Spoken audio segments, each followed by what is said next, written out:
নমস্কার, আমি চন্দ্রানী। কেমন আছেন সবাই? জানেন, আজকে যে ভেষজ উদ্ভিদটিকে আপনাদের সামনে তুলে ধরব সেটি হলো বাসক পাতা। এই ভেষজের প্রচুর ঔষধি গুণ আছে। বিশেষ করে সর্দি কাশিতে এর ব্যবহার করা হয়। আপনার যদি সর্দি কাশি হয় তাহলে বাসক পাতার রস 1 থেকে 2 চামচ মধুর সাথে মিশিয়ে খেলে উপকার পাবেন। এছাড়া আপনি বাসক পাতাকে বেটে রস বের করে গরম জলের সাথে মিশিয়েও খেতে পারেন। আবার বাসক পাতার চা বানিয়েও খেতে পারেন। সর্দি কাশির মতো আবার কারো কফজনিত সমস্যা হলেও এই একই পদ্ধতিতে সমান উপকার পাবেন।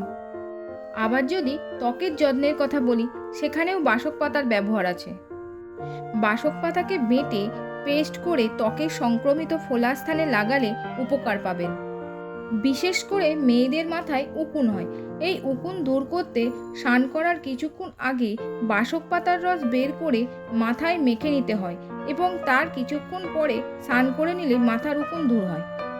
এছাড়াও বাসক পাতা কৃমি দূর করতে এবং শারীরিক বটকা দুর্গন্ধ দূর করতে ব্যবহার হয়। এত উপকারিতা সত্ত্বেও সর্বোপরি আমি যে কথাটা বারবার বলি, কোনো ভেষজ উপায় প্রয়োগ করার পূর্বে ডাক্তারি পরামর্শ নেওয়া অবশ্যই কর্তব্য। আজকের মতো টাটা। সবাই ভালো থাকবেন, সুস্থ থাকবেন।